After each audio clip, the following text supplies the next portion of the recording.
Hi, I'm Jeff Bloomberg and I'm the Chief Operating Officer at MGE. This week's tip is part 3 of 3 of our series, How to Fix a Drop in Your New Patient Numbers. So if you made it this far, well done to you. If you missed parts 1 and 2, you can find them by clicking here.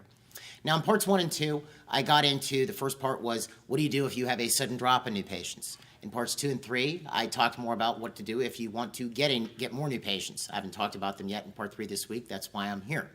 Last week, we focused very heavily on the marketing cycle and the beginnings of it, specifically marketing and conversion at the front desk, converting those marketing calls or inquiries into a new patient. And this week, we're going to focus on return on investment.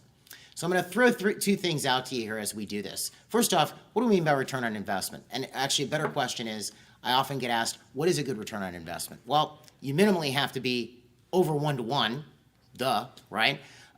From a marketing perspective, I like to be at 1 to 5, 1 to 6, or 1 to 10. In other words, for every dollar I spend, I want to make $5, $6, or $10. If I'm doing 1 to 2, I consider that not so great. I could do better. So that's something you want to shoot for in any type of marketing is that you're doing. So there's two aspects to return on investment. First, the first aspect of it is my acquisition cost. If I'm spending X amount of dollars to get a new patient, how much is it costing me for each one that I get? So let's first take a look at that. And we've covered a lot of these numbers in last week's video, so I don't want to get too heavy into it, but I'll throw this out to you. If I'm sending out 15,000 postcards and it costs me $5,000, on average, I'm going to get about 50 phone calls on that, about 0.3%. I talked more about that in last week. You can see that if you missed it. So if I get those 50 phone calls, the average receptionist in the industry, in the United States or Canada, is going to convert 23% of those phone calls, so 12 people. 50 phone calls equals 12 new patients. So first off, to get those 50 phone calls, I had to spend $5,000 or $100 a phone call. It's interesting when you think about it that way, isn't it?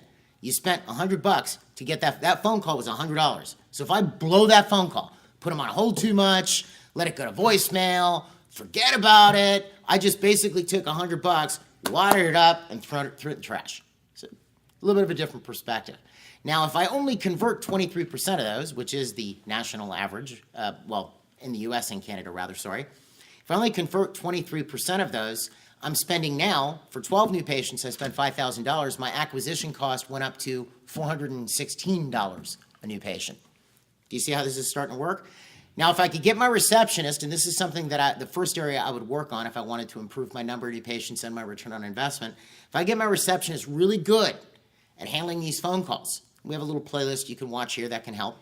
But if I got them really good at handling these phone calls, and I could get that conversion rate up to 60% or 30 new patients out of the 50 phone calls, my acquisition cost goes from $416 if I only got 12 to $166 if I can get 30. I just saved money. It even gets better if I can get each of those people to refer me another patient. I've now cut my acquisition cost down to $83. I've cut it in half. You see? This is something you want to look at.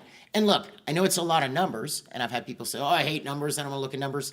I'll say this as nice as I can. Tough. You're a business owner. You have to know numbers. Whether you like it or not, you're an executive.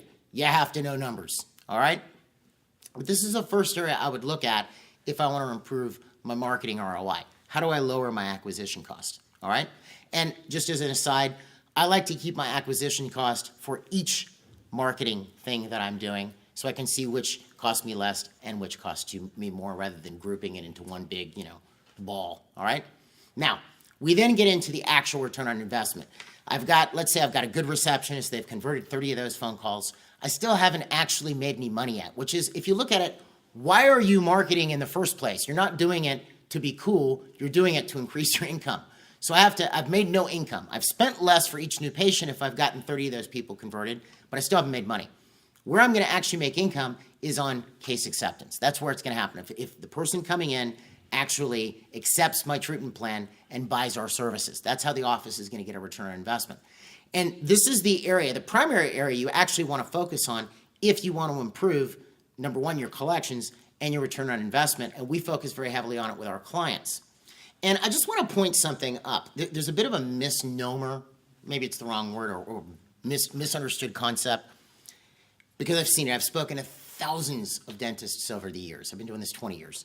And I'll ask them, what's your case acceptance rate? What percentage of patients agree to their treatment plan? Oh, yes, 60, 80% in their mind. But then I'll ask them, well, what does that actually mean? And this is their explanation. Patient needs 6 crowns. They present 6 crowns. Patient says, yes, I'd like to do that, but is going to only do 2 this year because that's what insurance is going to cover.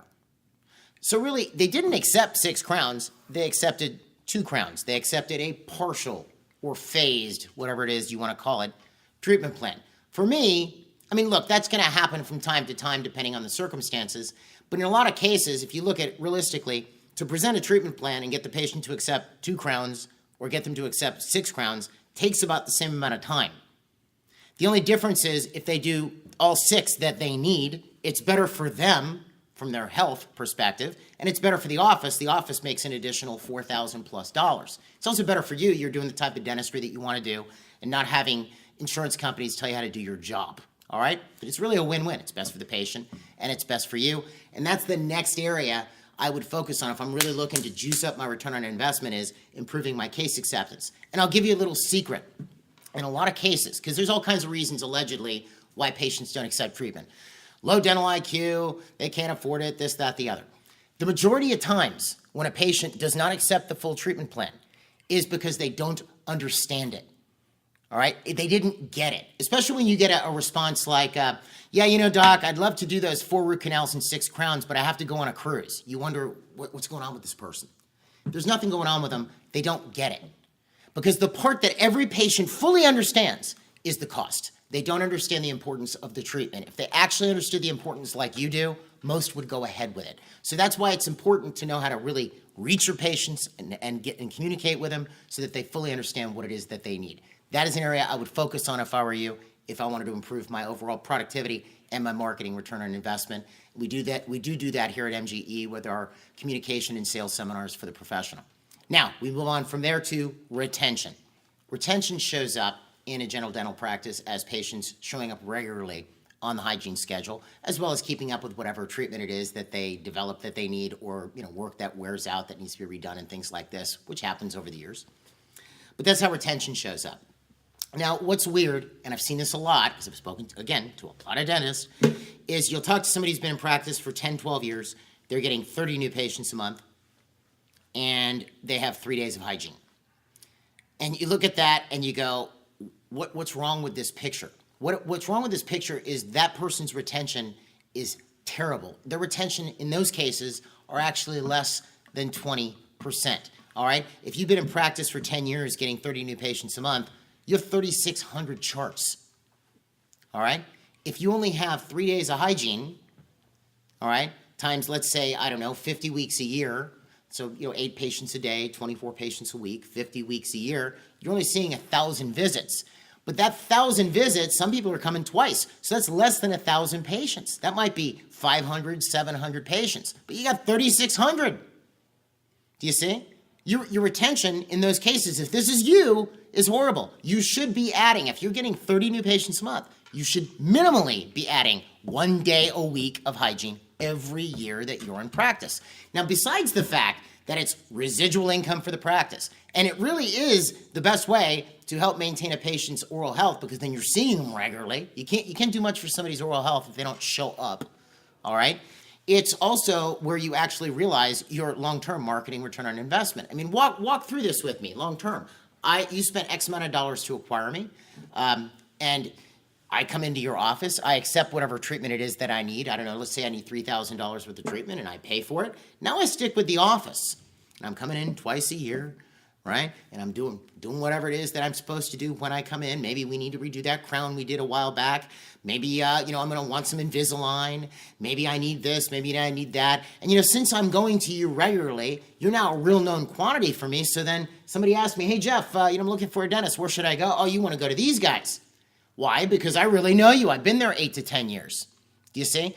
But again, what ends up happening? People go new patient crazy. And again, you should market for new patients, but they completely ignore their patient base, deactivate their patient base because they haven't called us back in 2 years, etc. All right, rather than really putting a focus on how to, keep people around. And we have done some videos on the subject. You could find them by clicking here. So that pretty much concludes this whole my series here on how to fix a drop in new patients, as well as some ideas on how to get more and improve your return on investment. I do really hope that it helps. And if you like this tip and you'd like to see other ones like it, make sure you subscribe to the channel and you'll be informed as these come out. Before I end off with our, website or whatever, I do want to tell you that this is the last time you'll see me for this year. You won't see me back for a tip till 2018. So please, from me and my family and from the whole MGE team, we wish you a great holiday season and a happy new year. I hope it's great. And may you have a great 2018. I will be seeing you back in 2018. And again, if you ever have questions about MGE or would like to know more, you can email me directly at jeff@mgeonline.com. Or you can find us online at mgeonline.com or call us at 800-640-1140. Have a great new year.